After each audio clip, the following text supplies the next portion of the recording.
누가 오라고 했어. 식으면 식는 거고 그냥 로비로 내려가자니까. 새벽부터 끓인 미역국을 들고 찾아간 남편의 출장지 호텔방. 문틈 사이로 저를 거칠게 밀어내는 남편의 와이셔츠에선 진한 여자 향수 냄새가 진동했습니다.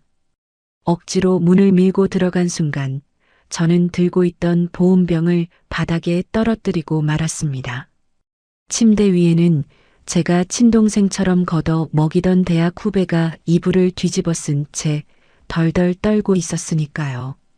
내 12년의 헌신이 이토록 처참하게 짓밟힌 그날, 저는 피눈물을 삼키며 결심했습니다. 니들 인생 완벽하게 지옥으로 만들어주겠다고. 이야기 시작 전 저희 채널을 구독해 주시면 오늘 하루 큰 행운이 가득하시길 빌겠습니다. 오늘 이야기 시작합니다. 새벽 5시 부엌 형광등 불빛 아래서 한우 양지를 손질하는데 어쩐지 손끝이 자꾸 떨려서 두어 번이나 칼을 도마에 내려놓고 앞치마에 손을 비볐습니다. 오늘은 박동일의 43번째 생일이고 결혼 12년 동안 단 한 번도 걸은 적 없는 생일장이라 더더욱 정성을 다하고 싶었지요. 기름기를 꼼꼼히 떼어낸 양지를 들기름에 달달 볶다가 쌀뜨물을 부어 푹 우려내는 동안 저는 새로 산 분홍빛 카디건을 옷걸이에서 꺼내 한 번 더 다림질하며 거울 앞에 슬쩍 대보았어요. 여보, 깜짝 놀라겠지. 출장지에서 미역국 받아보긴 12년 만에 처음이니까. 혼잣말이 입가에 번지며 저도 모르게 미소가 새어나왔습니다.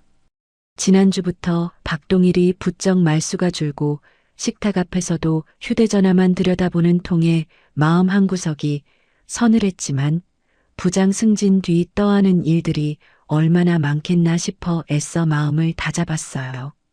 미역이 부드럽게 풀어지고 양지 기름이 동동 떠오를 무렵 저는 보온병에 국을 가득 채우고 반찬통에는 박동일이 좋아하는 김장김치와 조기구이를 차곡차곡 담아 자줏빛 보자기로 단단히 묶었습니다. 새벽 KTX 첫 차에 몸을 싣자 창밖으로는 푸르스름한 안개가 들판을 덮고 있었고 저는 무릎 위에 보자기를 올린 채 손등으로 자꾸 매듭을 쓰다듬었어요. 전날 밤 박동일이 보내준 호텔 체크인 사진을 한 번 더 열어보았는데 1505호라는 숫자가 또렷이 박혀 있었지요. 잘 자라는 말 한마디면 충분한데 사진까지 보내준 게 어디야. 저는 휴대전화를 가슴에 살짝 갖다 댔다가 다시 가방에 넣으며 12년 전 신혼여행 첫날 박동일이 호텔방 침대에 장미꽃잎을 뿌려놓았던 일을 떠올렸습니다. 지방 도시에 내려 택시를 잡아탄 뒤 호텔 로비에 들어서자 대리석 바닥에 또각또각 부딪히는 제 구두 소리가 어찌나 크게 들리던지 저는 일부러 발끝에 힘을 주고 사뿐히 걸었어요. 엘리베이터 거울 앞에서 흐트러진 앞머리를 손가락으로 정돈하고 분홍빛 카디건, 깃을 다시 한번 매만지는 동안 가슴 안쪽에서 두근거림이 점점 커져갔습니다. 15층 복도는 두툼한 카펫이 깔려 있어서 발소리가 거의 들리지 않았고 1505호 앞에 도착해 저는 보자기를 한 손으로 받쳐든 채 다른 손으로 살며시 문을 두드렸어요. 똑똑. 한참을 기다려도 안에서 아무 인기척이 없자 저는 조금 더 힘을 주어 다시 문을 두드렸지요. 똑똑똑. 그러자 안에서 부스럭거리는 소리와 함께 무언가 떨어뜨리는 듯한 둔탁한 소리가 한 번 났고 그 뒤로도 한참이나 시간이 흐른 뒤에야 비로소 문고리가 천천히 돌아갔습니다. 문이 한 뼘 정도 열리고 그 좁은 틈으로 박동일이 머리가 잔뜩 헝클어진 채 얼굴만 빼꼼히 내밀었는데 평소 저를 보면 환하게 웃으며 어깨를 두드리던 모습은 어디로 가고 사색이 된 얼굴이 굳어 있었어요. 당신 여기 어떻게 왔어? 박동일이 갈라진 목소리로 묻자 저는 멋쩍게 보자기를 들어 보이며 환하게 웃었습니다. 생일이잖아. 미역국 끓여서 갖고 왔지. 출장 와서 호텔밥 먹기 싫을 것 같아서. 누가 오라고 했어. 빨리 내려가. 내가 로비로 내려갈게. 여보, 무슨 소리야. 방 안에서 얼른 한 그릇 떠먹고 출근해야지. 식어. 식으면 식는 거고 그냥 로비로 내려가자니까. 박동일이 문틈으로 손을 내밀어 제 어깨를 떠밀자 저는 한 발짝 뒤로 휘청했고 그 순간 박동일의 와이셔츠 깃에서 코끝을 찌르는 진한 자스민 향이 훅 끼쳐왔습니다. 여자 향수. 12년을 한 침대에서 자면서도 단 한 번 맡아본 적 없는 낯선 향이 어찌나 끈적하게 코에 감기던지 저는 보자기를 든 손이 저릿하게 굳어가는 것을 느꼈어요. 여보, 그 냄새 뭐야? 무슨 냄새? 당신한테서 여자 향수 냄새가 나잖아. 진하게. 옆방 사람이 뿌리고 다니는 거겠지. 좀 비켜봐. 박동일이 시선을 피하며 다시 한번 제 어깨를 떠밀었지만 저는 발끝에 힘을 주고 문틈을 비집고 들어섰습니다. 이정숙, 들어오지 말라니까. 여보, 잠깐. 안에 누가 있는 거야? 객실 안쪽 침대 위에는 흐트러진 흰 시트 사이로 한 여자가 이불을 가슴께까지 끌어안은 채 앉아 있었고 저와 눈이 마주친 그 얼굴을 알아본 순간 저는 손에 들고 있던 보자기를 그대로 카펫 위에 떨어뜨렸어요. 쿵! 보온병이 카펫 위로 굴러떨어지며 뜨거운 미역국이 자줏빛 보자기 사이로 새어나와 김을 모락모락 피워 올렸습니다. 미란아. 제 입에서 새어나온 그 이름 석자에 침대 위에 최미라는 이불을 더 끌어안으며 시선을 카펫 쪽으로 내렸어요. 대학 시절부터 친동생처럼 보살피며 명절마다 김치며 나물 반찬을 한가득 싸보내주던 작년 추석에도 갈비찜 한 통을 보내며 언니 음식 없으면 명절 못 보낸다 울먹이던 그 후배가 지금 제 남편의 호텔방 침대 위에 앉아 있었습니다. 언니 죄송해요. 최미란의 입에서 그 한마디가 흘러나오는 순간 저는 다리에 힘이 풀려 그 자리에 풀썩 주저앉았고 박동일이 한숨을 푹 쉬더니 제 팔을 거칠게 끌어일으켜 세웠어요. 일어나. 사람 본다. 박동일이 제 등을 떠밀며 복도로 끌어낸 뒤 객실 문을 쾅 닫았고 저는 비상계단 입구벽에 등을 기댄 채 무릎이 꺾여 다스 주저앉았습니다. 여보, 이게 무슨 일이야? 미란이가 왜 저기 있어? 왜? 목소리가 떨려서 말끝이 자꾸 갈라지자 박동일이 짜증 섞인 표정으로 머리카락을 쓸어 올리며 저를 내려다봤어요. 이정숙, 정신 차리고 들어. 미란이랑 만난 지 3년 됐어. 3년. 당신이랑 살면서 단 한 번도 여자로 안 보였어. 부엌대기처럼 늙어가는 모습 보면서 내가 얼마나 답답했는지 알아. 여보, 그게 무슨 말이야?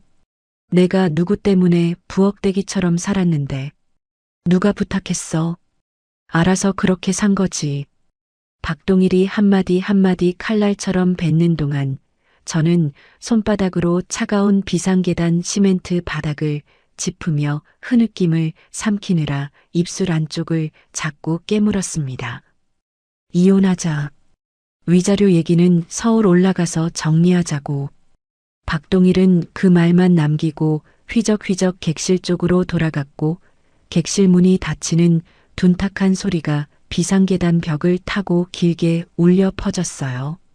얼마나 그 자리에 앉아 있었는지 정신을 차리고 보니 카펫에 쏟아진 미역국 자국이 어느새 흔적도 없이 누군가에 의해 닦여 있었고 저는 첫차에 몸을 싣고 서울로 올라가는 내내 보자기 매듭만 자꾸 풀었다가 다시 묶기를 반복했습니다.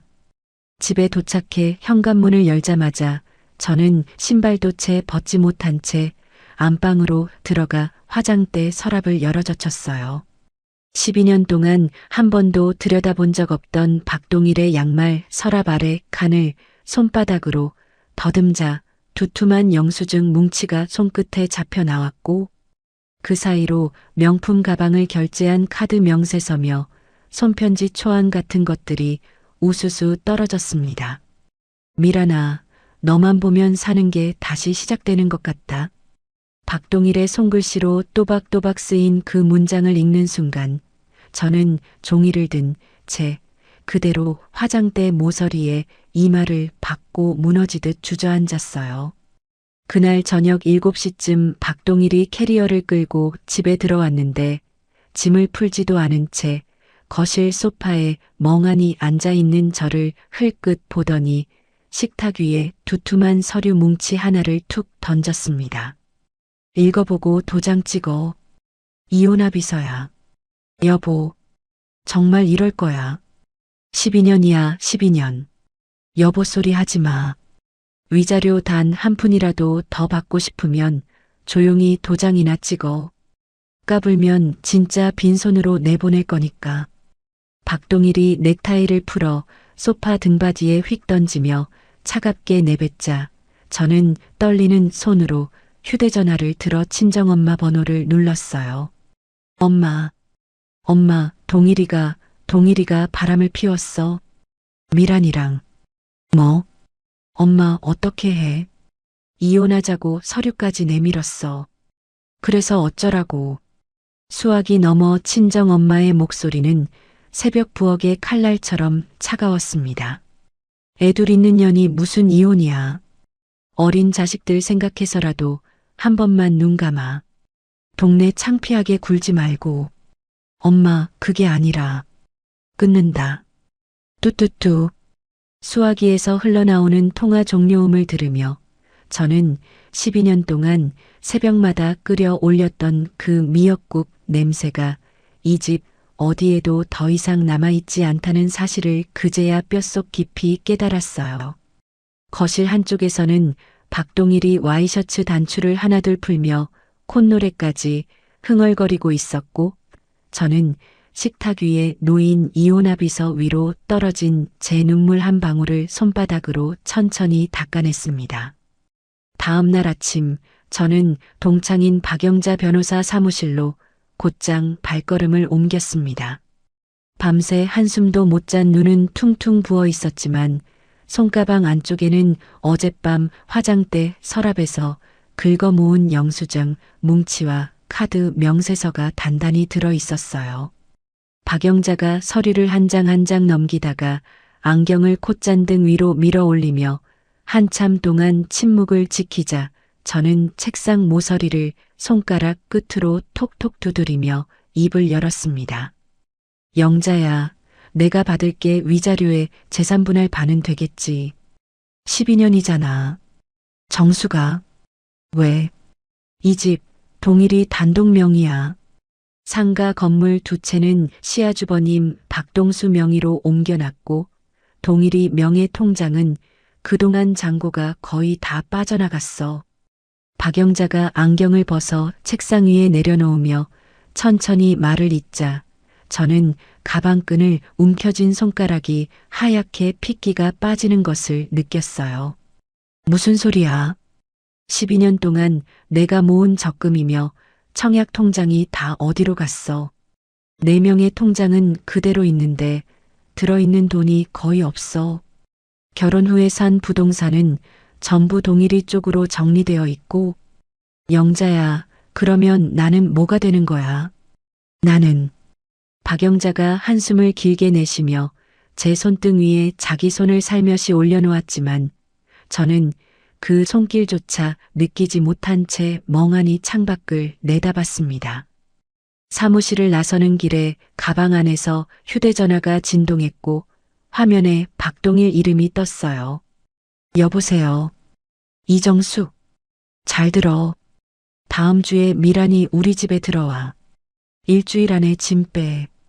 여보, 지금 그게 무슨 소리야? 일주일이라니. 일주일이면 충분해. 길게 끌면 너만 손해야. 애들은 어떻게 하라고. 애들은 일단 집에 두고 나가. 환경 바뀌면 더 힘들어해. 박동일이 사무 처리하듯 통보를 마치자마자 통화 종료음이 들렸고 저는 길거리 한복판에 멈춰 서서 입술을 깨물며 휴대전화를 가슴께로 가만히 끌어안았습니다. 그날 밤 저는 친정 엄마에게 한 번 더 전화를 걸었어요. 엄마, 잠깐만 서연이랑 준호 데리고 친정에 들어가서 지낼게요. 한 달만 있다가 자리 잡으면 나갈게요. 안 돼. 엄마, 시집간 딸이 애들 데리고 친정에 들어오면 동네에서 무슨 소리 듣겠어. 내가 어디 가서 얼굴을 들어. 차라리 동일이한테 가서 무릎 꿇고 빌어. 엄마, 동일이가 다른 여자들이고 나를 쫓아낸다잖아요. 무릎을 어떻게 꿇어요. 그러게 평소에 잘하지 그랬어. 끊자. 뚜뚜뚜.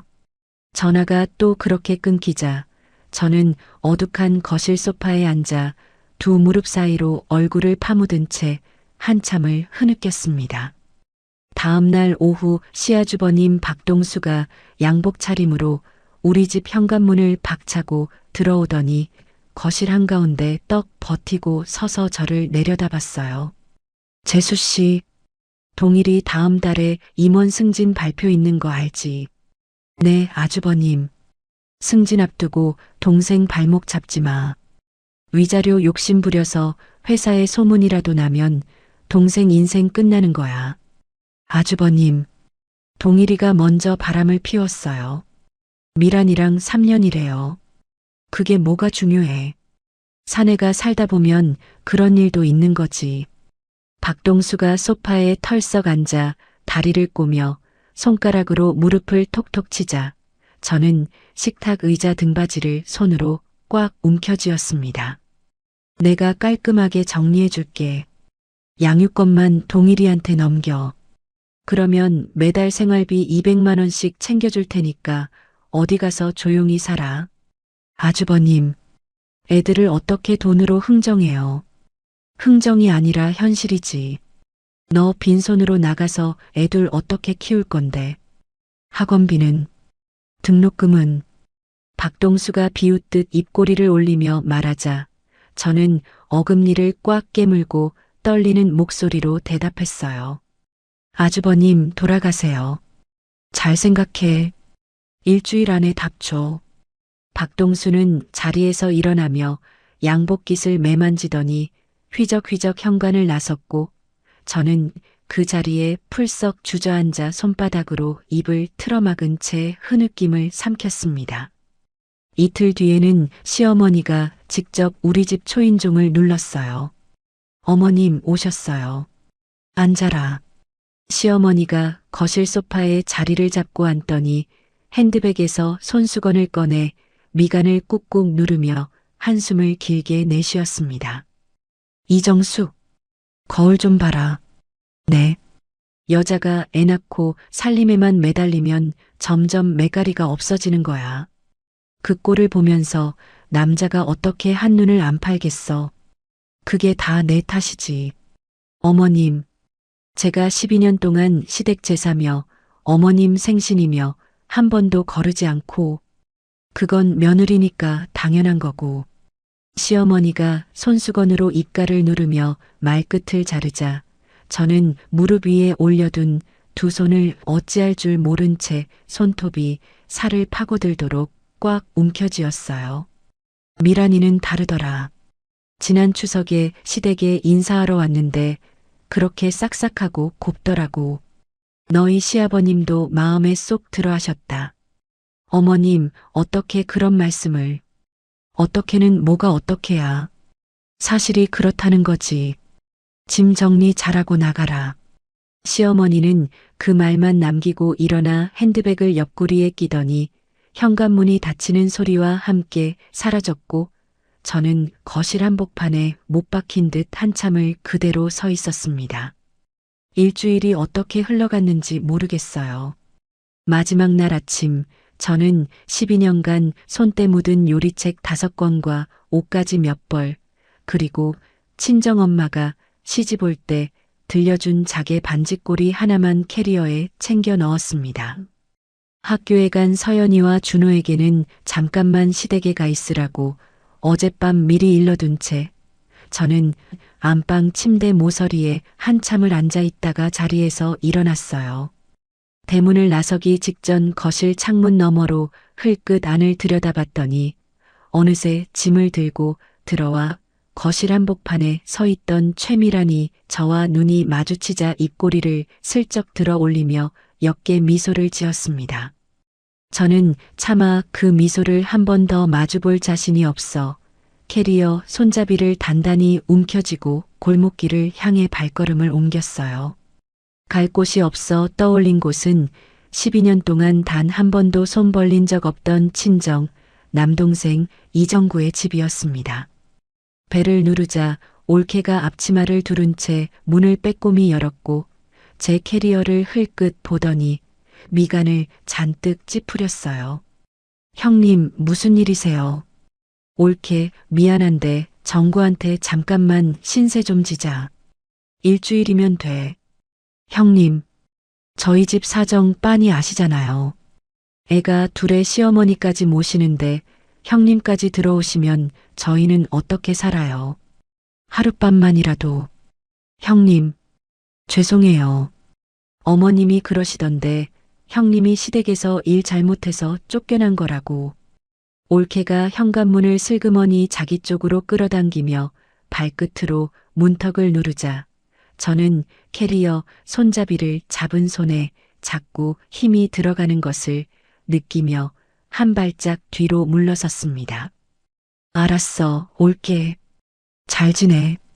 문이 쾅 닫히는 소리를 등 뒤로 들으며 저는 엘리베이터 거울 앞에 서서 퉁퉁 부은 제 눈가를 손등으로 한참을 문질렀어요. 변두리 골목 끝에 있는 낡은 여인숙 단칸방에 짐을 풀고 저는 통장을 꺼내 잔고를 확인했습니다. 아니, 이게 뭐야? 화면을 들여다보던 제 입에서 짧은 신음이 새어나왔어요.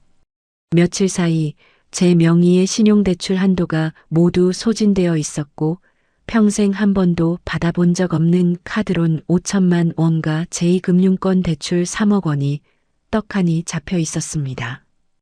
다음 날 아침 은행 창구로 달려간 저는 떨리는 목소리로 행원에게 사정을 설명했어요. 제가 받은 적 없는 대출이에요. 누가 제 명의를 도용한 거예요. 그날 영상 좀 보여주세요.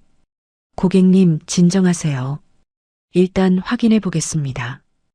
은행 안쪽 작은 방에서 흐릿한 화면을 들여다보는 순간 저는 의자 등받이에 기대지도 못한 채 몸이 굳어갔습니다. 화면 속에는 제 머리 모양을 흉내내듯 단정하게 묶고 제 평소 옷차림과 비슷하게 차려입은 최미란이 위조한 듯 보이는 인감증명서를 창구에 내미는 모습이 또렷이 찍혀 있었어요. 이거 제가 아니에요. 후배예요. 후배 최미란이에요. 고객님, 그래도 당시 서류상으로는 본인 확인이 다 끝난 상태였습니다. 형사 고소를 진행하셔야 풀릴 문제예요. 행원이 정중하게 말하자 저는 통장을 가슴에 꼭 끌어안고 은행 문을 나섰습니다. 은행 회전문을 한 바퀴 돌아 나오는 길에 시아주버님 박동수에게서 다시 전화가 걸려왔어요. 재수 씨, 동일이가 그러는데 통장에 마이너스 잔뜩 끼었다며. 욕심 그만 부리고 양육권 포기 도장이나 찍어. 그러면 그 빚은 동일이 쪽에서 정리해 줄게. 아주버님, 이 빚은 미란이가 제 명의로 받은 거예요. 그게 뭐가 중요해.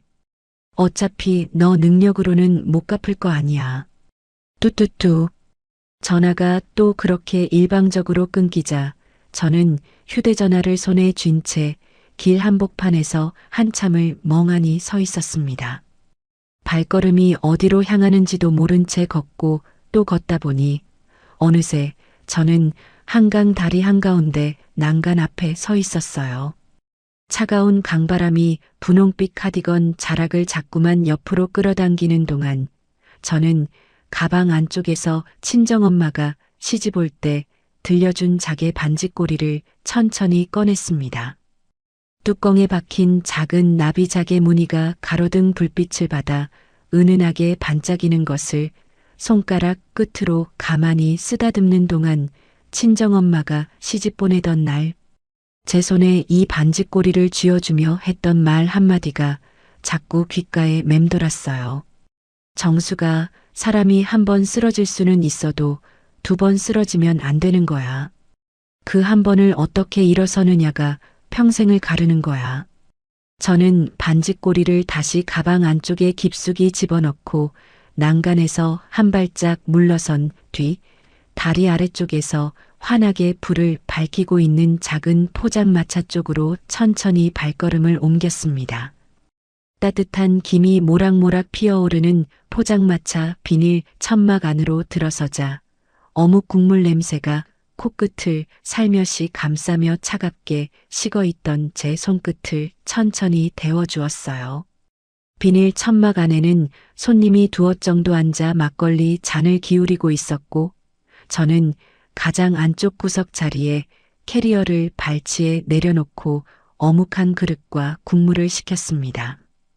따끈한 국물을 한 모금 넘기는데 어찌나 속이 풀어지던지 저는 그제야 등에 잔뜩 들어가 있던 힘이 빠지며 어깨를 살짝 늘어뜨렸어요. 그때 옆자리에 앉아있던 백발이 성성한 노부부의 두런두런한 대화가 비닐 천막 안에서 더없이 또렷하게 들려왔습니다. 종로 뒷골목에 있는 그 수라라는 한식당, 거기 사장이 또 사람을 구한다더라고. 거긴 손이 워낙 야물어야 하는 곳이라 누가 오래 못 버티잖아요. 하긴 김 사장이 깐깐하기로 종로에서 둘째가라면 서럽지. 근데 솜씨만 있으면 또 그렇게 사람 끔찍이 챙긴대. 저는 어묵을 입에 가져가던 손길을 멈추고 노부부 쪽으로 가만히 귀를 기울였어요. 수라. 그 두 글자가 얼어붙은 가슴 한쪽에 작은 불씨처럼 따뜻하게 박혔습니다. 다음 날 아침 저는 분홍빛 카디건 대신 가장 수수한 검은 카디건을 걸치고 종로 뒷골목골목골목을 한참 헤매다 한옥 처마 아래 수라라는 글자가 박힌 작은 간판을 발견했어요. 가게 문을 밀고 들어서자 행주 빨래 냄새와 멸치 다시 끓는 냄새가 코끝을 가만히 감쌌고 카운터 안쪽에서 깐깐한 인상의 여자 한 명이 안경 너머로 저를 훑어봤습니다. 무슨 일로 오셨어요? 저 사장님이세요. 내가 김금순인데. 사장님, 주방 보조자리 구하신다고 들었어요. 저 일하게 해주세요. 김금순이 안경을 콧잔등 위로 밀어 올리며 제 손을 흘끗 내려다보더니 입꼬리를 살짝 비틀며 헛기침을 했어요. 손 좀 봅시다. 네. 저는 떨리는 손을 카운터 위에 가만히 올려놓았고 김금순이 제 손등을 한참 동안 들여다보며 한숨을 푹 내쉬었습니다. 손에 칼자국 하나 없고 손톱은 매니큐어 자국이 아직 남았고 댁 같은 손은 식당에서 못 버텨요. 가서 다른 일 알아봐요. 사장님, 가요. 김금순이 손을 휘휘 저으며 카운터 뒤로 들어가 버리자 저는 한참을 그 자리에 서 있다가 깊숙이 허리를 숙여 인사를 한 뒤 가게 문을 나섰어요. 그 길로 저는 다음 날 새벽 5시에 일어나 수라 앞으로 다시 갔습니다. 가게 앞 평상에는 어젯밤 손님들이 흘리고 간 휴지며 담배꽁초가 어지럽게 흩어져 있었고 저는 가게 옆 골목에서 빗자루 하나를 빌려 평상 주변을 묵묵히 쓸었어요. 가게 문이 열린 7시 무렵 김금순이 졸린 눈을 비비며 나오다가 비지를 하고 있는 저를 보고는 한쪽 눈썹을 치켜 올렸지만 아무 말 없이 가게 안으로 들어가 버렸습니다. 그렇게 사흘이 지나고 닷새가 지나고 일주일이 다 되어가던 8회째 아침이었어요.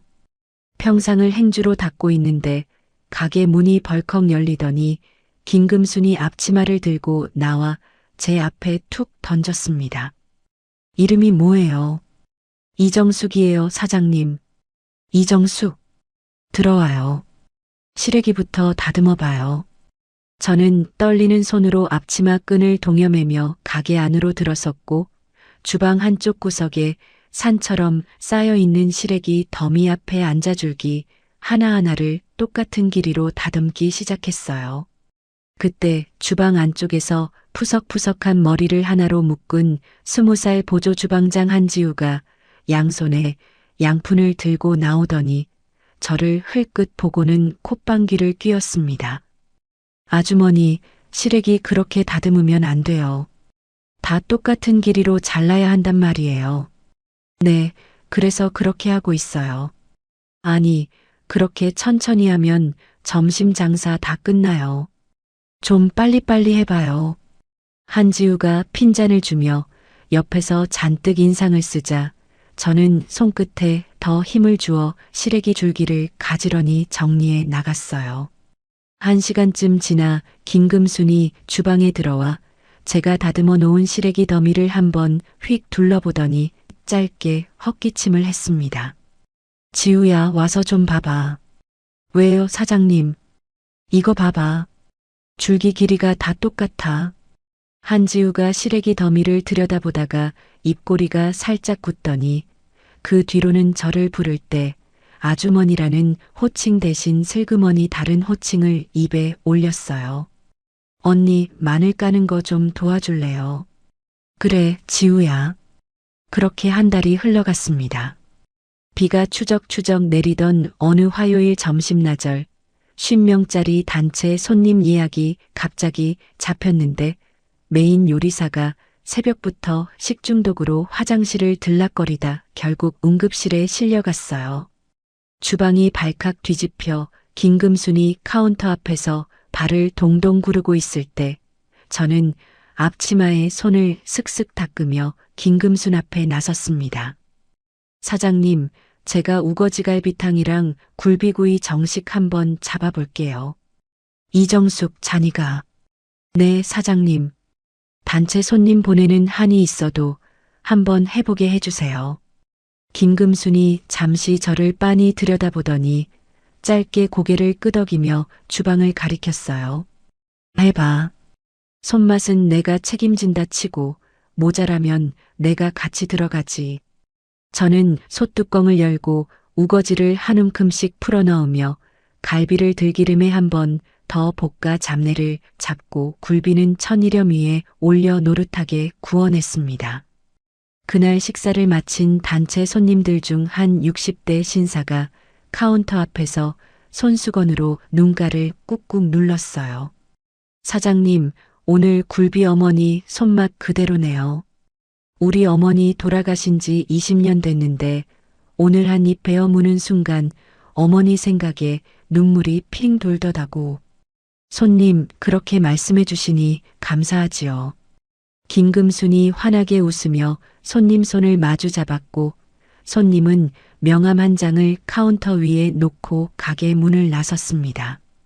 저녁 마감 후 김금순이 저를 자기 방으로 불렀어요. 이정숙, 들어와서 앉아봐. 네, 사장님. 김금순이 소주 한 병을 따서 작은 잔에 또르르 따라 제 앞에 내밀더니 자기 잔에도 한 잔 가득 채우고 단숨에 들이켰습니다. 이정숙, 자네 사연 있는 사람이지. 네, 사장님. 내 눈은 못 속여. 평상 쓸던 날 손등에 결혼반지 자국 허옇게 남은 거 다 봤어. 저는 무릎 위에 올려둔 두 손을 가만히 마주 잡았고 김금순이 잔을 다시 채우며 천천히 말을 이었어요. 나도 자네 나이대 다 잃었어. 남편 다른 여자들이고 시댁에서 등 떠밀려서 어린 두 자식 데리고 길거리에 나앉았지. 사장님이요. 그래. 이 가게 하나 잡고 죽기 살기로 매달려서 새끼 둘 대학 보냈어. 큰애는 지금 미국에 가 있고 작은애는 시집 가서 손주 하나 안겨줬지. 김금순이 잔을 비운 뒤 손등으로 입가를 쓱 닦으며 저를 빤히 들여다봤습니다. 이정숙, 오늘 자네 손에서 나온 그 우거지갈비탕 말이야. 내가 30년 식당하면서 그런 맛은 처음 봤어. 사장님, 과찬이세요. 과찬은 무슨. 내일부터 자네 부주방장으로 올려. 월급도 그에 맞게 줄 거고 가게 2층에 다락방 하나 비었으니까 거기로 짐 옮겨와. 사장님, 저는 잔을 든 손이 떨려서 한참을 입에 대지도 못한 채 김금순을 바라봤고 김금순이 무뚝뚝한 표정으로 제 잔에 술을 한 번 더 따라주며 말했어요. 우리 식당에선 잔이가 누구 엄마, 누구 아내가 아니야. 이정숙이야. 알겠어. 네, 사장님. 이정숙. 그날 밤 저는 다락방에 짐을 풀고 자개 반지꼬리를 머리맡에 가만히 올려놓은 채 12년 만에 처음으로 제 이름석 자가 적힌 월급 봉투를 가슴께에 꼭 끌어안고 잠을 이루지 못했습니다. 그렇게 2달이 흘러갈 무렵 단골 손님 중에 사람 좋은 한방병원 원장이 굴비구이 정식 앞에서 저를 빤히 들여다보더니 한마디 던졌어요. 이정숙 부주방장. 음식에 약재 궁합이 보통 야무지지가 않은데 우리 한방병원에서 하는 약선 요리 강좌 한번 들어볼 생각 있어요. 원장님, 제가 그런 공부를 해도 될까요? 되고 안 되고가 어디 있어요. 사람이 30년 살림하면서 익힌 게 학교에서 가르치는 것보다 진한 법이지. 원장이 명함을 카운터 위에 내려놓고 가게 문을 나서자 저는 명함을 2손으로 받쳐들고 한참 동안 글자를 들여다봤습니다. 그날부터 저는 식당 일이 끝난 새벽에 약선 요리 강좌 교재를 펼쳐놓고 졸린 눈을 비비며 황기와 당귀와 구기자를 외워나갔고 12년 동안 자식들 도시락 싸느라 머리에 박혀있던 식재료 궁합 지식이 한 줄 한 줄 약선 이론과 맞물려 가는 것이 신기하기까지 했어요. 그러던 어느 늦은 토요일 저녁 마감 무렵이었습니다. 어서 오세요. 홀에서 손님을 받던 한지우의 인사말이 평소보다 조금 길게 꼬리를 끌더니 갑자기 톤이 한 단계 가라앉았어요. 저는 솥을 닦던 손을 멈추고 고개를 살짝 들었습니다. 가게 문을 밀고 들어선 잘 차려입은 양복 차림의 남자와 그 옆구리에 한쪽 팔을 살짝 끼운 채 종종 걸음으로 들어서던 여자. 박동일과 최미란이었어요. 홀에서 자리에 앉으며 최미란이 양복깃 안쪽으로 손을 살짝 집어넣고 매무새를 가다듬는 순간 그 손목에서 그날 호텔방에서 코끝을 찌르던 자스민 향이 식당 안으로 진하게 퍼져나왔습니다. 저는 손에 쥐고 있던 행주를 꽉 움켜쥐었고 박동일이 메뉴판을 받으려고 고개를 드는 순간 주방 안쪽에 알치마를 두르고 서 있던 저와 정면으로 눈이 마주쳤어요. 박동일의 입이 살짝 벌어졌고 옆자리에 최미란도 시선을 따라가다 저를 발견하더니 어깨를 한 차례 움찔했습니다. 저는 가만히 숨을 한번 고른 뒤 행주를 손 옆에 가지런히 내려놓고 주방 안쪽으로 천천히 돌아섰어요.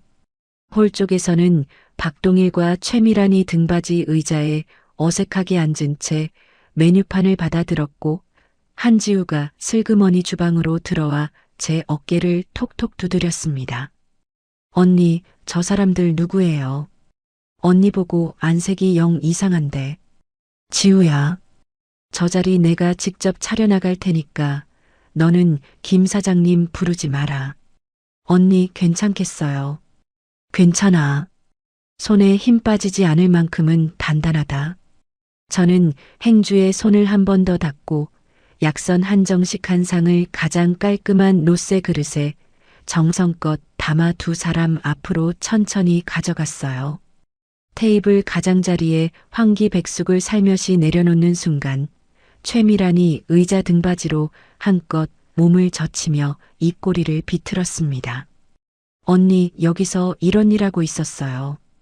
미란아, 음식 식기 전에 먼저 들어. 근데 언니, 이 국에 뭐 이상한 거 안 넣었지요? 우리가 누군 줄 알고 음식 내오는 건데. 미란아, 한식당이야. 손님 음식에 손장난할 일은 없으니까 마음 놓아. 저는 더 이상 말을 보태지 않고 갈비찜 그릇을 가운데 자리로 살며시 옮겨놓은 뒤 박동일을 향해 잠시 시선을 두었어요. 박동일은 양복 안주머니에서 휴대전화를 꺼냈다. 다시 집어넣기를 반복하다가 헛기침을 한번 내뱉으며 숟가락을 들었습니다. 미란아, 그냥 한 숟갈 떠. 일부러 와서 안 먹고 가는 게 더 우습잖아. 여보, 그래도 한 숟갈만. 박동일이 갈비찜 한 점을 입에 가져가자 입가에 살짝 굳어있던 표정이 가만히 풀리며 어깨가 슬며시 늘어졌어요. 그릇 위로 떨어지던 시선이 한참 동안 멈춰있던 박동일은 자기도 모르게 2점, 3점을 연달아 입으로 가져갔고 결국 황기백숙 국물까지 한 그릇을 모두 비웠습니다. 최미란이 그런 박동일을 옆에서 잔뜩 굳은 얼굴로 바라보다가 결국 갈비찜에 손을 대지 않은 채 자리에서 일어났어요. 여보, 그만 가요. 그러자. 박동일이 지갑을 꺼내려는데 카운터 안쪽에서 김금순이 손을 들어 사양했습니다. 오늘은 저희 부주방장이 손님으로 모신 자리니까 그냥 가세요. 그래요. 잘 먹었습니다. 박동일이 어색한 얼굴로 가게 문을 나서며 흘끗 주방 쪽을 돌아봤지만 저는 이미 다음 손님 상을 준비하느라 소뚜껑 너머로 등을 돌리고 있었어요. 그날 밤 저는 다락방 작은 책상 앞에 앉아 약선 강좌 교재를 펼쳐놓고 노트 위에 메뉴 이름을 또박또박 적어 내려갔습니다. 황기백숙, 구절판 약선 정식, 사물탕, 갈비찜, 오미자 배숙. 한 달 동안 가게 마감 후 새벽까지 주방에 남아 솥을 잡고 시제품을 만들었고 한지우가 옆에서 졸음을 참아 가며 간을 봐주었어요. 언니, 이 갈비찜은 일반 갈비찜이랑 뭐가 달라요? 지우야, 이건 사물탕 약재를 우려낸 물에 갈비를 한번 삶아낸 거야. 핏물도 더 깨끗하게 빠지고 먹고 나면 속이 무겁지 않아. 한 입만 더 먹어볼게요. 언니, 이거 진짜 큰일 날 맛인데요. 그래, 지우야. 사장님께 한번 올려봐야겠다. 며칠 뒤 김금수는 신메뉴를 점심 코스에 정식으로 올렸고 종로 일대 직장인들 사이에서 점심 한 그릇 먹으면 오후 졸음도 안 오는 한 끼라는 입소문이 번지기 시작했습니다. 점심시간이면 가게 앞 골목까지 줄이 늘어섰고 한 달이 지나자 예약 전화가 빗발쳐 한지우가 수화기를 어깨에 끼고 양손으로 메모를 갈겼었어요. 그 무렵 가게 단골이던 음식 칼럼니스트 윤재호 기자가 황기백숙 한 그릇을 다 비운 뒤 카운터로 다가왔습니다. 사장님, 부주방장님 좀 잠시 뵐 수 있을까요? 무슨 일로요? 신문 일요판에 한 면짜리 특집 기사를 쓰고 싶어서요. 약선 한식, 요즘 이만한 곳이 없어서. 김금순이 저를 홀로 불렀고 저는 앞치마를 풀지도 못한 채 윤재호와 마주 앉았어요. 부주방장님, 약선 공부는 언제부터 시작하셨어요? 기자님, 공부는 얼마 안 됐어요. 그저 12년 동안 자식들 도시락 싸고 남편 야근 도시락 싸느라 자연스럽게 익힌 게 약선 강자랑 만난 거지요. 그 말씀 기사 첫머리에 그대로 써도 될까요? 네, 그렇게 해주세요. 기사가 나간 다음 날 아침부터 가게 전화통에는 예약 문의가 빗발쳤고 일주일이 지났을 무렵 케이블 채널 한 곳에서 출연 섭외 전화까지 걸려왔습니다. 촬영 당일 저는 카메라 앞에서 황기 한 줌과 대추 한 움큼을 도마 위에 가지런히 펼쳐놓고 진행자의 질문에 담담히 대답해 나갔어요. 이정숙 씨, 오늘 음식에 담은 어머니 마음이 뭘까요? 제가 우리 서연이 초등학교 도시락 쌀 때 매일 새벽에 황기한 조각이라도 넣어 끓인 국으로 한 그릇 따뜻하게 먹이고 내보냈어요. 자식 도시락 한 칸에 그날 어미 마음이 다 들어가는 법이지요. 방송이 전파를 탄 그날 밤부터 SNS에는 약선 어머니라는 별명이 번지기 시작했고 가게 앞에는 사진 한 장 찍고 가려는 손님들까지 줄을 섰습니다. 그 무렵 가게 문을 밀고 들어선 한 50대 양복 차림의 신사가 환기백숙을 한술 떠본 뒤 카운터 앞으로 다가왔어요. 사장님, 잠시 부주방장님 좀 따로 뵐 수 있을까요? 누구신지요? 외식 사업하는 강태석이라고 합니다. 강태석이 명함을 내려놓자 김금순이 흘끗 명함을 들여다보더니 저를 홀 안쪽 자리로 안내해 주었습니다. 부주방장님, 단도직입적으로 말씀드릴게요. 약선 한식으로 브랜드 한번 같이 만들어 보지 않으시겠어요? 강 대표님, 저는 김 사장님 없이는 이 가게 두고 나갈 마음이 없어요. 부주방장님 사업이라는 게 그렇게 정으로만. 강 대표님, 정 아니고 의리예요. 저 빈손으로 종로 골목 헤매고 있을 때 김 사장님이 거두어 주신 분이에요. 그 자리 차마 두고 못 떠납니다. 저는 한치도 물러서지 않고 분명하게 말한 뒤 자리에서 일어났고 강태석은 명함만 한 번 더 내밀고 그날은 그대로 돌아갔어요. 그런데 보름쯤 지난 어느 오후 강태석이 서류 가방을 들고 다시 가게 문을 밀고 들어왔습니다. 사장님, 김 사장님 함께 모시는 조건으로 다시 와봤습니다. 본점은 그대로 두고 분점만 같이 열어보지요. 강 대표님, 그게 무슨 말씀이신지. 본점수라는 김 사장님이 그대로 운영하시고 분점에 정숙수라라는 이름을 붙여 약선 한식 전문점으로 확장하는 겁니다. 김 사장님께도 동업자로서 지분을 드리고요. 김금순이 안경 너머로 강태석을 한참 들여다보다가 저를 흘끗 돌아봤어요. 이정숙, 자네 생각은 어때? 사장님이 결정해 주시는 대로 따를게요. 이 사람이 자네 인생이지. 자네가 정해. 저는 한참을 두 사람 사이에서 망설였고 2달간의 고민 끝에 김금순과 마주 앉아 동업계약서 한 장의 도장을 함께 찍었습니다. 분점 개업 준비로 한창 바쁘던 어느 늦은 오후 가게 문이 빠끔히 열리더니 야윈 얼굴의 초등학교 6학년 서연이 가방을 둘러맨 채 안으로 들어왔어요. 엄마, 서연아, 엄마, 너 이 시간에 어떡해? 엄마, 학원 안 가요. 아빠가 학원비 끊었어요. 새엄마가 그러는데 자기 친정 조카는 보내야 한다면서 우리 학원비는 줄여야 한대요. 저는 앞치마 자락을 손에 꽉 움켜쥐고 서연 앞에 한 걸음 다가갔습니다. 준호도 그러니? 준호는 학교에서 자꾸 친구들이랑 싸워요. 어제는 담임 선생님이 집으로 전화도 했는데 아빠가 안 받았어요.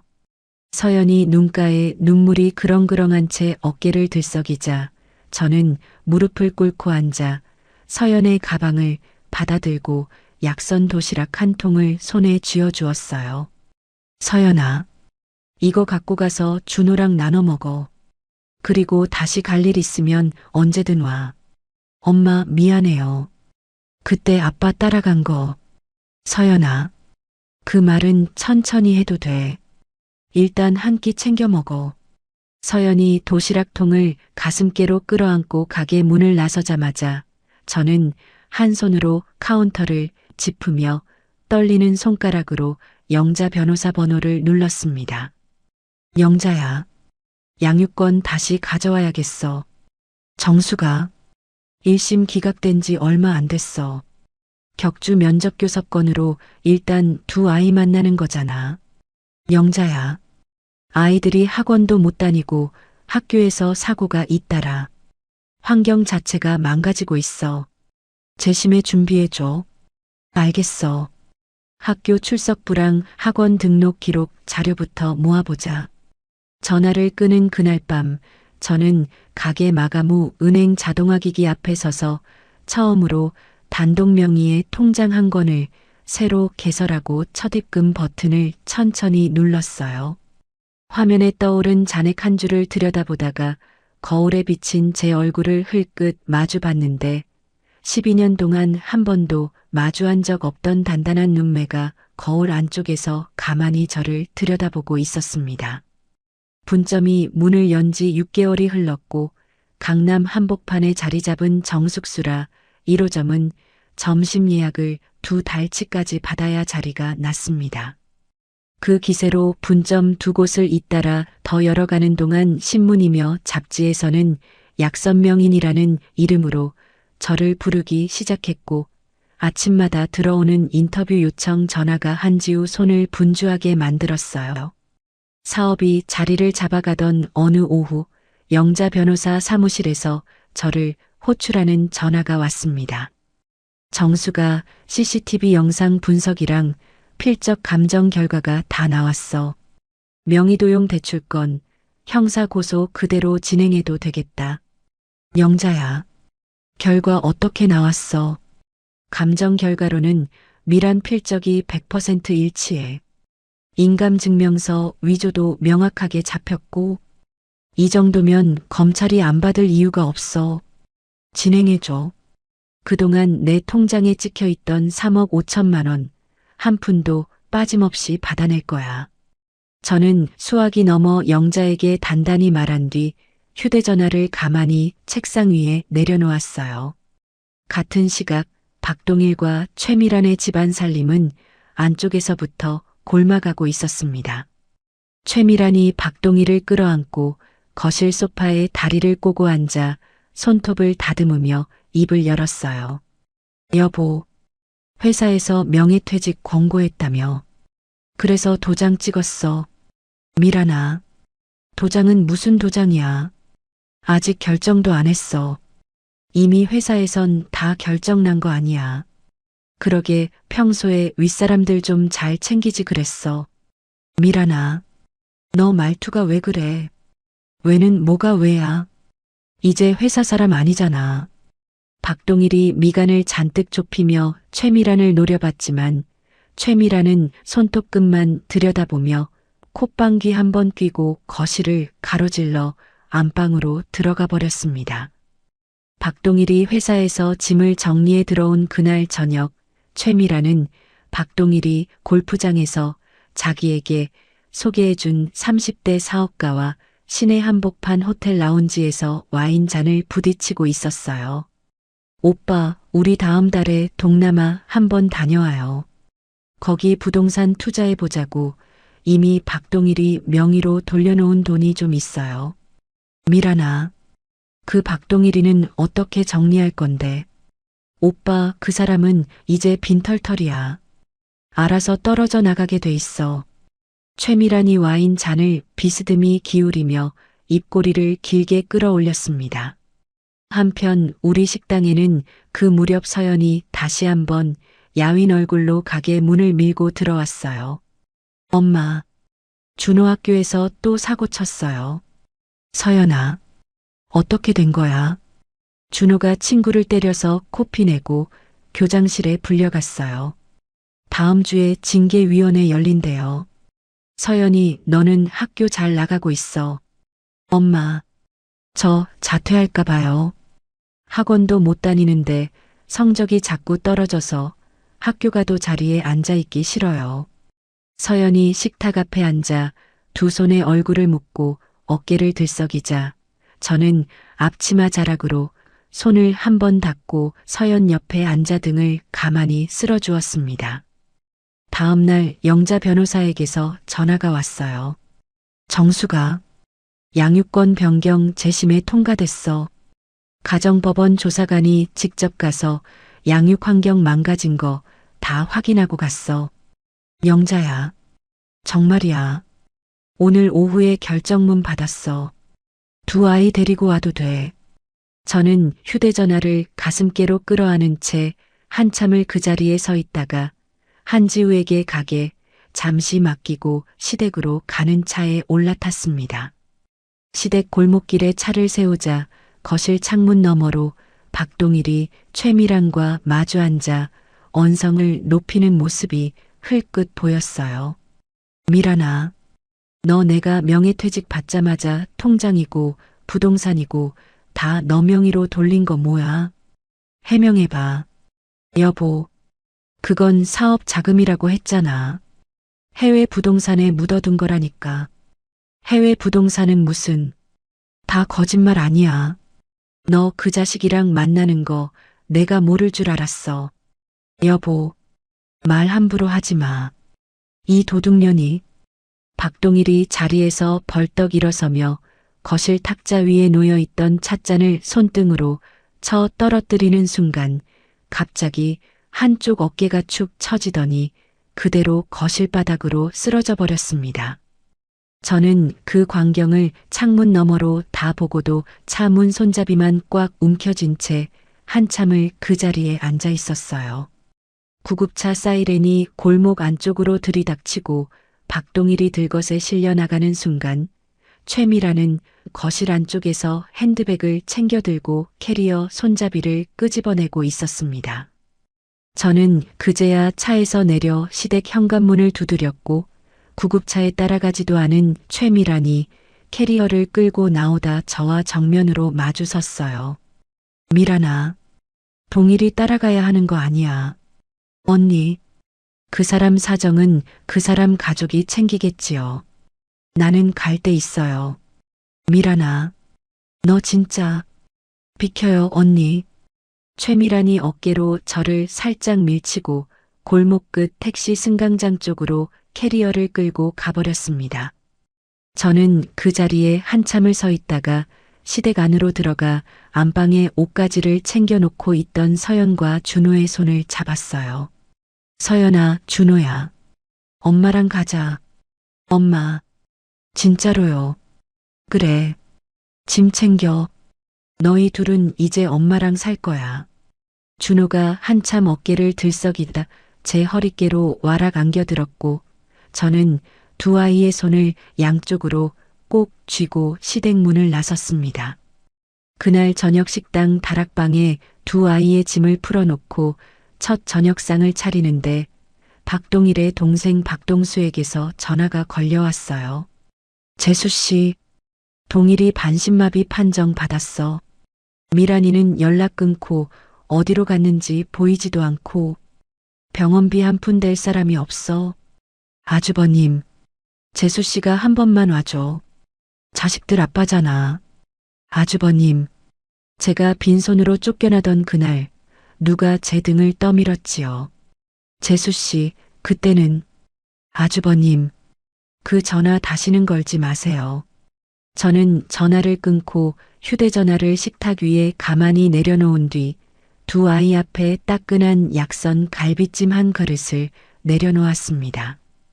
그로부터 사흘 뒤 인천공항 출국심사대에서 최미란이 30대 남자와 캐리어를 끌고 동남아행 비행기에 오르려다 명의도용과 사기 혐의로 그 자리에서 체포되었다는 뉴스가 저녁 9시 메인 보도로 흘러나왔어요. 뉴스 화면 속에서 양손에 수갑을 찬 채 고개를 푹 숙이고 끌려가는 최미란의 모습을 보던 그날 밤 저는 강태석 대표에게 전화를 걸었습니다. 강 대표님, 동업계약 원만하게 분리하시지요. 이정숙 명인, 무슨 말씀이세요? 분점 세 곳은 강 대표님 운영권으로 그대로 가져가시고 제 이름이랑 레시피 사용에 대한 로열티만 매달 받겠습니다. 저는 단독 브랜드로 나가겠어요. 명인님, 갑자기 왜 그런 결정을? 저 이제 누군가의 그늘에서 일하는 사람 그만하려고요. 다음날 본점 직원들을 한자리에 모아놓고 저는 새 브랜드 이정숙의 밥상 런칭 계획을 알리며 본점 직원 전원을 정직원으로 채용하겠다고 약속했어요. 한지우가 카운터 뒤에서 눈가를 손등으로 꾹꾹 누르며 환하게 웃었고 김금수는 가만히 안경을 벗어 안경알을 닦으며 어깨를 한번 들썩였습니다. 이정숙의 밥상 1호점 간판이 종로 본점길 건너편 사거리 코너에 막 올라가던 그날 오후였습니다. 저는 직원들과 마지막 인테리어 마무리를 점검하느라 손등에 페인트를 묻힌 채 가게 앞에 나와 있었고, 한지우가 사다리 위에서 간판 모서리를 손가락으로 가리키며 한마디 거들었어요. 언니, 저쪽 모서리에 비읍자가 살짝 비뚤어진 것 같지 않아요? 지우야, 잘 봤다. 작업자분께 다시 한번 봐달라고 해. 그때 길 건너편에서 휠체어 한 대가 횡단보도를 천천히 건너오고 있었습니다. 휠체어를 미는 손은 어느새 중학교 3학년이 된 서연이었고, 그 위에 한쪽 어깨가 축 처진 채 앉아있는 남자는 박동일이었어요.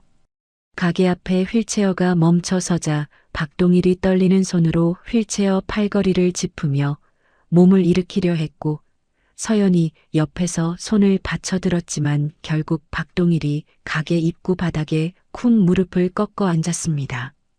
이정숙이, 잘못했어.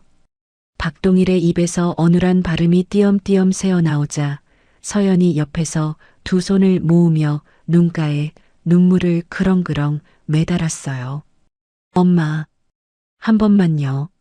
아빠 병원비를 댈 데가 없어요. 서연아, 엄마, 죄송한데 한 번만 들어주세요.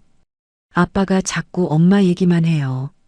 저는 한지우에게 직원들 안쪽으로 들여보내라 손짓하고는 가게 셔터 손잡이를 잡아 천천히 내렸습니다. 서연아, 너는 안으로 들어가서 잠깐만 앉아 있어. 엄마가 전화 한 통만 하고 올게. 엄마, 서연아, 들어가. 저는 서연이 가게 안으로 들어간 것을 확인한 뒤 박동일을 향해 한 발짝 다가가 휠체어 손잡이를 살며시 잡았어요. 박동일, 자리에서 일어나. 길거리에서 무릎 꿇는 일은 더는 안 봐. 이정숙이, 다시, 가족. 박동일, 가족 이야기는 변호사 사무실에서 해. 영자 변호사 사무실, 너도 알지. 저는 휴대전화를 꺼내 영자 번호를 눌렀고, 박동일이 휠체어 위에서 흐느낌을 삼키며 고개를 천천히 떨구었습니다. 사흘 뒤 영자 변호사 사무실 회의실에서 정식 자리를 마련했어요. 박동일은 휠체어에 앉은 채 한쪽 손이 가만히 떨렸고, 서연이 그 뒤에 어색하게 서 있었습니다. 이정숙이, 미라이가 다 가져갔어. 부도산도, 토홍자흥도, 다. 박동일, 그래서 가족으로 다시. 박동일, 저는 영자가 책상 위에 가지런히 정리해 놓은 서류 한 묶음을 손가락 끝으로 가리켰어요. 이거 2장. 한 장은 박동일 본인이 미란이랑 3년 만난 사실을 자필로 인정한다는 각서야. 한 장은 미란이가 4명의 도용해서 끌어다 쓴 3억 5천만 원에 대해 박동일 너도 공동 책임을 진다는 손해배상 청구서고, 이정숙이, 가족. 박동일, 너는 이제 우리 가족이 아니야. 자식들 아빠로서 책임만 남은 거고. 이 2장에 서명해. 그러면 매달 일정 금액 간병비 변호사 사무실로 보낼게. 응, 많아서. 야기를. 박동일, 그 자리에 다시 앉아서 너랑 얼굴 보고 이야기할 일은 평생 없어. 모든 연락은 영자 변호사 사무실로만 와. 박동일은 한참 동안 휠체어 팔걸이를 두 손으로 꽉 움켜쥐다가 결국 영자가 내민 펜을 떨리는 손으로 받아들고 2장의 서류에 천천히 서명을 마쳤습니다. 펜이 책상 위로 가만히 내려오는 순간 박동일의 눈가에서 굵은 눈물 한 줄기가 종이 위로 뚝 떨어졌고, 서연이 그 종이 모서리를 손끝으로 가만히 닦아냈어요. 엄마, 서연아, 너는 이제 가서 아빠 요양병원 어디로 옮길지 영자 이모랑 의논해. 엄마는 가봐야 해. 저는 회의실 문을 열고 복도로 나와 손바닥으로 한쪽 가슴을 가만히 누르며 한참을 그 자리에 서 있었습니다. 며칠 뒤에는 준호 담임 교사로부터 학교로 와달라는 호출 전화가 걸려왔어요. 어머니, 준호 일로 다음 주에 징계위원회가 열립니다. 선생님, 제가 직접 출석하겠습니다. 학교 회의실에 들어선 저는 단정한 정장 차림으로 교감 선생님과 학년 부장 선생님을 차례로 마주 앉았습니다. 어머니, 사실 준호 같은 경우는 가정 환경이 안정되지 않은 상태에서 학교 생활을 이어온 케이스라 학교 측에서도 마음이 무겁습니다. 교감 선생님, 제가 양육권을 되찾은 지 이제 한 달입니다. 준호가 제 곁에서 안정을 찾을 시간이 필요합니다. 어머니, 학교 입장도 헤아려 주십시오. 다른 학부모님들 항의가. 교감 선생님, 제가 약속드리겠습니다. 준호 매주 2차례 전문 상담받게 하고 매달 학교에서 주관하는 봉사활동에 빠짐없이 보내겠습니다. 한 번만 기회를 주시지요. 교감 선생님이 안경 너머로 저를 한참 들여다보다가 학년 부장 선생님과 시선을 한 번 마주치고 천천히 고개를 끄덕였어요. 어머니, 그렇게 약속해 주신다면 이번에는 학교 차원의 봉사 명령으로 마무리해 보겠습니다. 감사합니다, 선생님. 집으로 돌아오는 차 안에서 준호가 뒷자리에 앉아 두 손을 무릎 위에 가지런히 모은 채 저를 가만히 바라봤습니다. 엄마, 미안해요. 준호야, 미안하다는 말은 다음 주부터 상담 선생님 앞에서 차근차근 풀어봐. 엄마는 너 옆에 있을게. 엄마, 진짜로 옆에 있어요. 그래, 준호야. 진짜로 옆에 있어.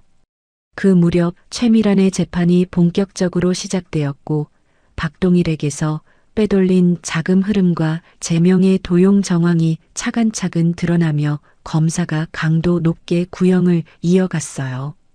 1심 선고 당일 영자 변호사가 가게 카운터로 전화를 걸어왔습니다. 정수가 1심 결과 나왔어. 징역 5년이야. 영자야. 잘 끝났다. 미란이 법정에서 한마디도 안 했어. 그냥 멍하니 앉아있다가 끌려나갔어. 저는 수화기를 천천히 내려놓고 카운터 위에 올려놓은 두 손을 한참 동안 바라봤어요. 그날 저녁 가게 마감 무렵 처음 보는 40대 여자 한 명이 어린아이 손을 잡고 가게 문을 밀고 들어왔습니다. 이정숙 사장님 좀 뵐 수 있을까요? 제가 이정숙이에요. 사장님, 저는 최미란의 친언니예요.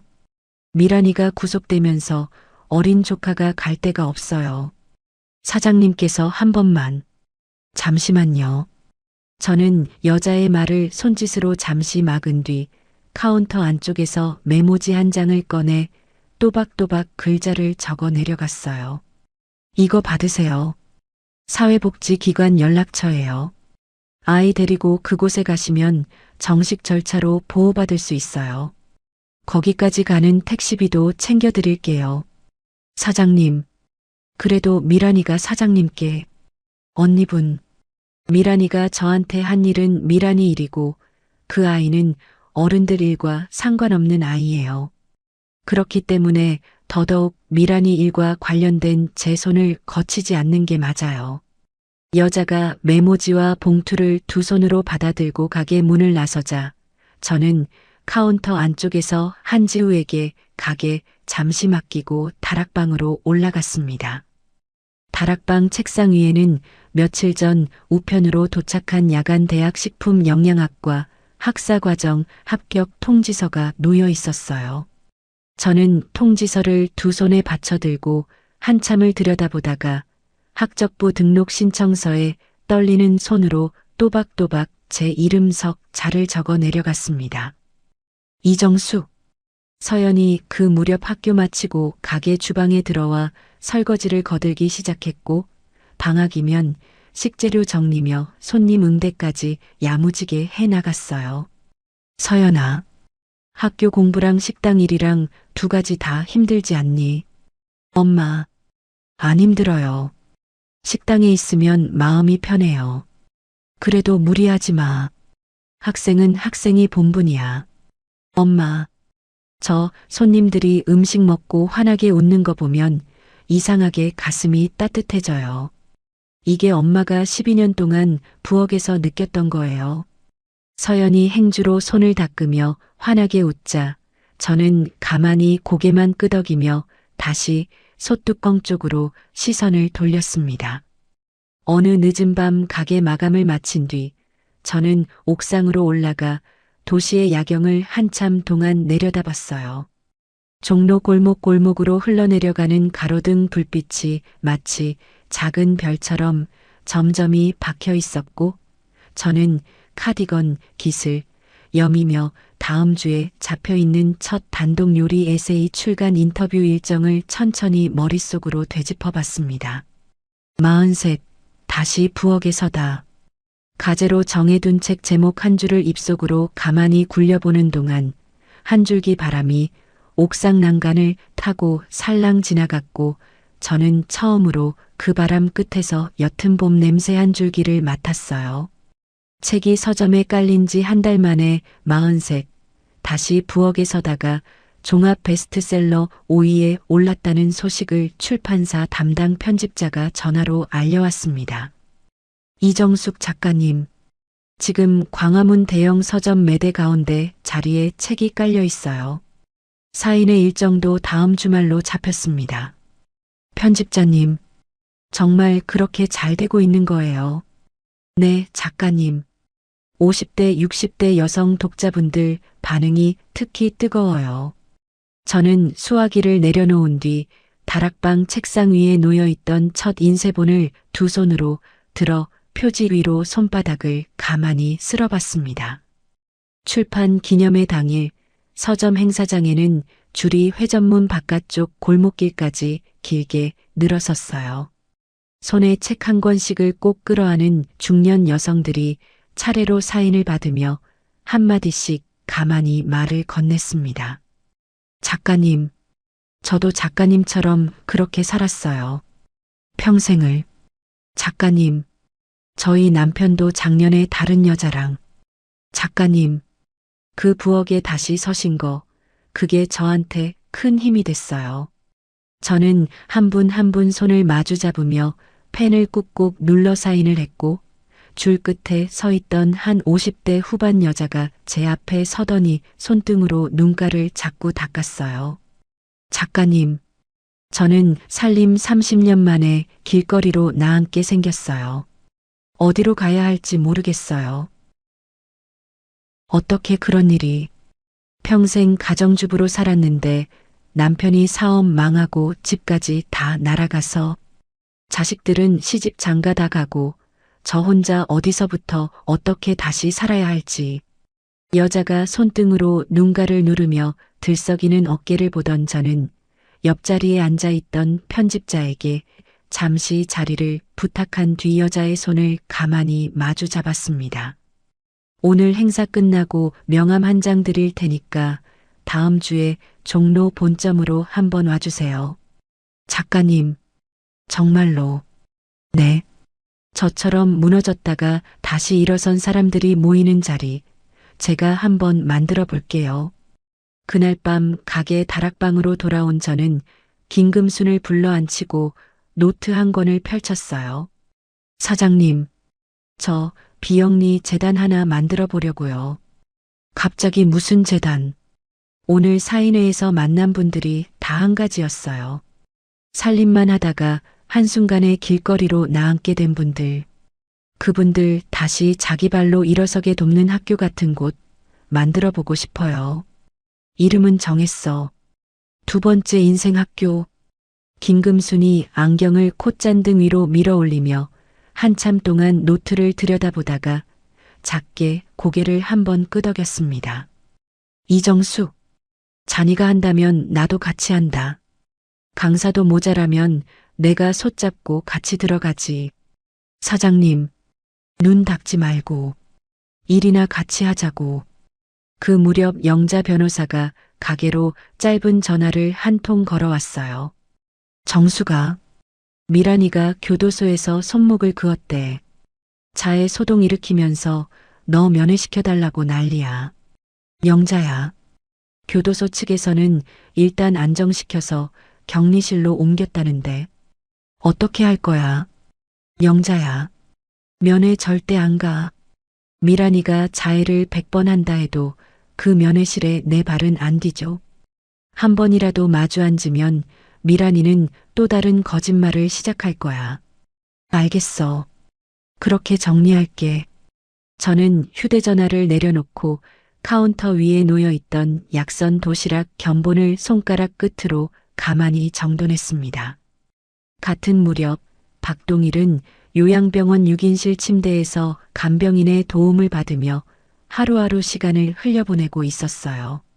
한때 회사 임원이라며 줄지어 명함을 내밀던 시댁 친척들도 발길을 끊었고 박동일이 매일 들여다보는 것은 영자 변호사 사무실을 통해 한 달에 한 번씩 전달되는 약선 도시락 사진 한 장뿐이라는 소식이 서연을 통해 가게로 흘러들어왔습니다. 고등학교에 입학한 서연은 학교에서 작은 디저트 카페 창업 동아리에 들어갔고 어느 주말 오후 식당 다락방 문을 살며시 두드렸어요. 엄마, 잠깐 시간 돼요. 서연아, 들어와. 서연이 작은 종이 봉투 하나를 두 손으로 받쳐들고 다락방 문턱을 넘어 들어왔고 책상 위에 봉투를 가지런히 내려놓았습니다. 엄마, 제가 만들었어요. 약과예요. 네가 직접. 동아리 친구들이랑 같이 배웠어요. 첫 번째로 만든 거 엄마한테 드리려고 가져왔어요. 저는 봉투를 가만히 열어 약과 한 조각을 손가락 끝으로 집어들고 한 입 베어 물었어요. 씹는 맛이 야무지고 꿀 가닥이 입천장에 부드럽게 감기는 것이 제법 손이 잡힌 솜씨였습니다. 엄마, 그리고 저 드릴 말씀 있어요. 말해. 엄마, 그때 아빠 따라간 거. 그때 엄마가 빈손으로 집을 나가시는 거 보면서 저 무서워서 아빠 쪽에 남았어요. 새엄마가 잘해줄 거라고 거짓말한 거 다 알면서도 그쪽이 편할 것 같아서. 엄마, 미안해요. 서연이 두 손을 무릎 위에 가지런히 모으고 고개를 푹 떨구자 저는 약과를 한 입 더 천천히 베어 물고 입속에서 가만히 굴렸어요. 서연아, 약과 맛있다. 엄마, 내일 신메뉴 회의 있어서 일찍 일어나야 해. 너는 동아리 일 잘 챙겨. 다음번 만든 것 또 가져와. 저는 자리에서 일어나 봉투를 책상 옆으로 가만히 옮겨놓고 다락방 문을 살며시 열어주었습니다. 서연이 한 번 더 저를 돌아보다 작게 고개를 숙이고 다락방 계단을 내려갔어요. 서연의 발소리가 다 사라진 뒤 저는 책상 모서리에 손을 짚고 한참을 그 자리에 서서 천천히 숨을 골랐습니다.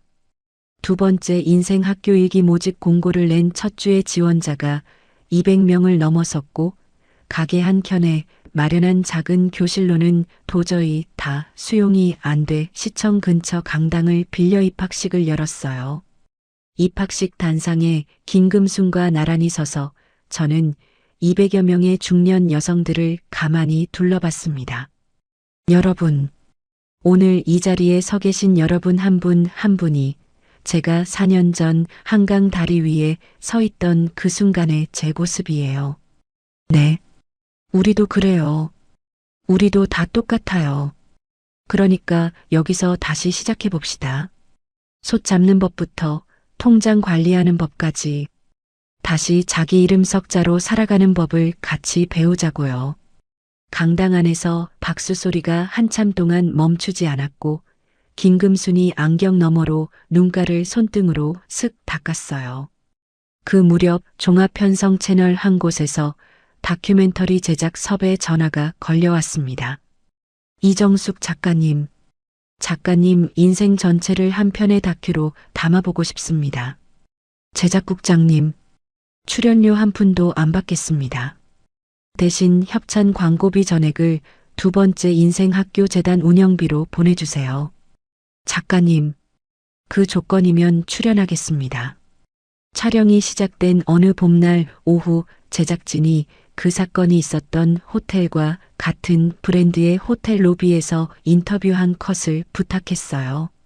로비 천장에서 분사되는 디퓨저에서 은은하게 풍기는 자스민 계열 방향제 냄새가 코끝으로 가만히 흘러들자 저는 인터뷰 의자에 앉으려던 발걸음이 잠시 굳었습니다. 작가님, 괜찮으세요?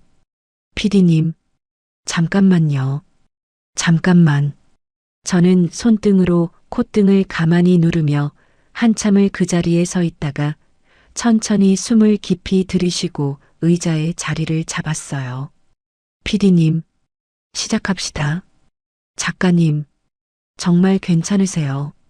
이 향 다시는 못 맡을 줄 알았는데 오늘 맡고 보니까 그냥 향이네요.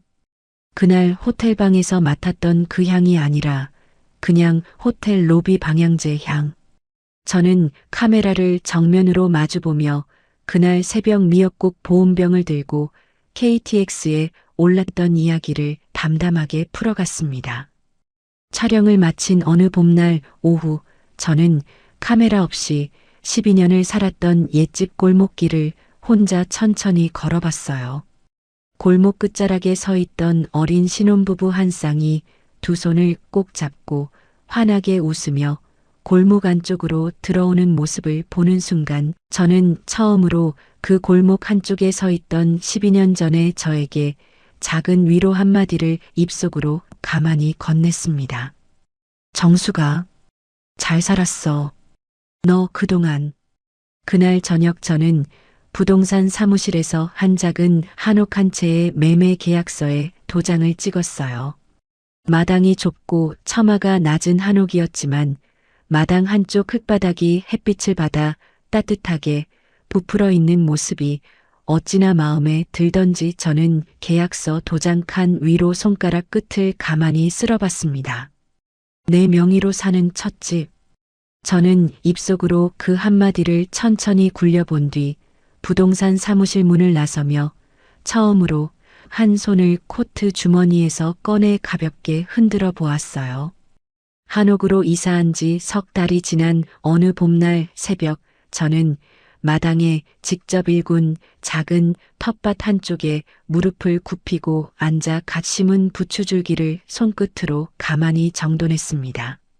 황기 모종과 당기 모종을 옮겨 심은 약초밭 한쪽에서는 흙냄새가 옅게 피어오르고 있었고 어디선가 새 한 마리가 처마 끝에서 짧게 노래했어요. 이정숙 명인, 일찍 일어나셨네. 대문 안쪽으로 김금순이 보따리 하나를 손에 들고 들어서며 환하게 웃었습니다. 사장님, 오늘 박람회 시작 2시간이나 남았는데 왜 이렇게 빨리 오셨어요? 이정숙, 우리 일기 졸업생 7명이 첫 가게 차린 거나 다름없는 자리야. 내가 1시간 전에는 와 있어야 하지 않겠어. 저는 흙 묻은 손을 앞치마에 닫고 김금순의 보따리를 받아들며 대청마루 쪽으로 안내했어요. 오전 10시쯤 한옥대문 안쪽 마당에는 두 번째 인생학교일기 수료생 7명이 작은 좌판을 펼쳐놓고 각자 개발한 반찬과 약선차, 수제 도시락을 정성껏 진열하고 있었습니다. 처음 사인회에서 손을 잡았던 그 50대 후반 여자가 깔끔한 앞치마 차림으로 약선 도시락 통을 정성껏 정돈하다 저와 눈이 마주치자 두 손으로 가슴을 살짝 누르며 환하게 웃었어요. 명희님, 저 오늘 첫 손님 받아요. 권 선생님, 그동안 손에 익힌 솜씨 오늘 다 풀어놓으세요. 박람회를 둘러보러 온 손님들이 마당 안으로 두런두런 들어서는데 한쪽 구석에서 영자 변호사가 휴대전화를 들고 저를 향해 손짓했습니다. 정수가, 잠시만. 영자야, 무슨 일이야? 박동일이 요양병원에서 위독하대. 폐렴 합병증인데 의사가 길어야 이틀이래.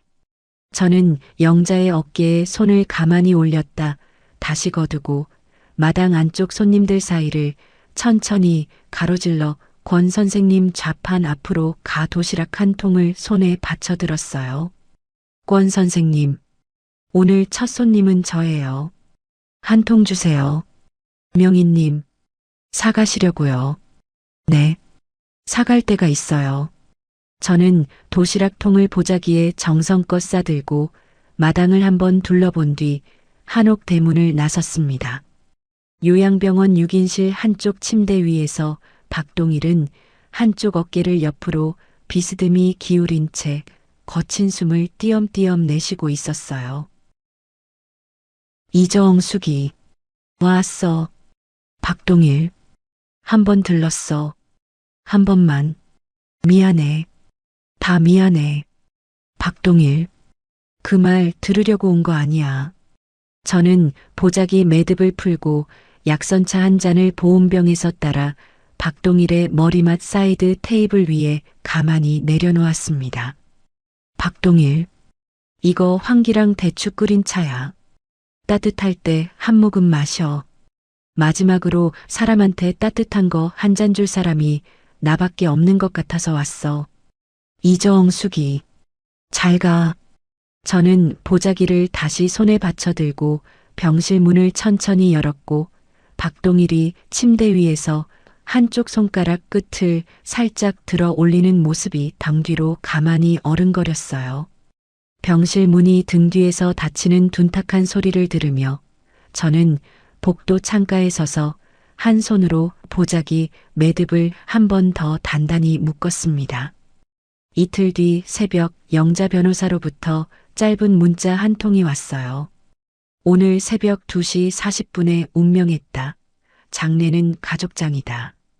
저는 휴대전화를 가만히 머리맡에 내려놓고 자리에서 일어나 한옥 부엌에 들어가 한우 양지를 도마 위에 올렸습니다. 12년 전 새벽 부엌에서 박동일의 생일상을 차리며 떨던 손과는 다른 손이 도마 위에서 차분하게 칼을 잡고 있었어요. 미역국이 푹 우러나기까지 2시간을 부엌에 앉아 끓이는 동안 저는 무릎 위에 두 손을 가만히 모으고 12년의 결혼 생활을 천천히 머릿속으로 한번 되짚어 봤습니다. 날이 어슴풀에 밝아올 무렵 저는 미역국 한 그릇을 작은 양푼에 옮겨 담고 마당 한쪽 우물가로 천천히 걸어갔어요. 우물 옆에 놓인 작은 돌 화단 앞에 서서 저는 양푼을 두 손으로 받쳐들고 미역국을 천천히 흙 위로 흘려보냈습니다. 박동일, 잘 가. 미역국 김이 새벽 공기 속으로 가만히 피어올랐다 흩어지는 모습을 한참 동안 들여다보다가 저는 빈 양푼을 들고 부엌으로 돌아왔어요. 같은 날 아침 우편함에는 봉투 한 장이 꽂혀 있었습니다. 발신인 이름 자리에 적힌 글자는 최미란, 청주여자교도소. 저는 봉투를 손에 받쳐들고 한참을 들여다보다가 봉투 입구를 단 한 번도 손가락 끝으로 건드리지 않은 채 마당 한쪽 책상 위에 가지런히 놓아두었어요. 오후에 영자가 다녀가는 길에 봉투를 카운터로 옮기며 한마디 물었습니다. 정수가 안 읽어볼 거야. 영자야. 미란이 인생은 미란이 인생이고 내 인생은 내 인생이야. 봉투 사무실로 다시 보내. 알겠어. 며칠 뒤 서연이 친구들과 함께 작은 디저트 카페 정식 개업을 앞두고 한옥 대문 안쪽으로 들어서며 환하게 웃었어요. 엄마, 다음 주 토요일이 가게 정식 오픈하는 날이에요. 서연아, 잘 됐다. 엄마가 약과 백봉지 만들어서 갖고 갈게. 엄마, 그렇게까지. 백봉지, 손님들 한 봉지씩 가져가시게. 서연이 두 손으로 입가를 가만히 누르며 어깨를 한번 들썩이다 작게 환한 웃음을 지었습니다. 개업 당일 가게 한쪽 벽면에는 엄마의 텃밭이라는 작은 나무 간판이 정성껏 걸려 있었고 그 아래 진열대에는 서연이 직접 만든 약선 약과며 환기양갱이며 대추전과가 야무지게 놓여 있었어요. 저는 서연의 어깨를 한번 가만히 두드린 뒤 가게 문 앞 손님들 줄 사이로 약과 봉지를 한 분 한 분께 나누어 드렸습니다. 가을이 깊어갈 무렵 두 번째 인생학교는 정부의 사회적 기업 인증을 받았고 부산과 대구와 광주와 대전과 전주 5도시의 분원이 문을 열었어요. 일기 수료생 중 권 선생님을 비롯한 3분이 자기 이름을 건 작은 가게를 차려 첫 매출을 올렸다는 소식이 전화기 너머로 잇따라 들려왔습니다. 명희님, 오늘 첫 손님이 도시락 2통 사가셨어요. 명희님 덕분이에요. 권 선생님, 그 도시락은 권 선생님 손이 만든 거예요. 제 덕분 아닙니다.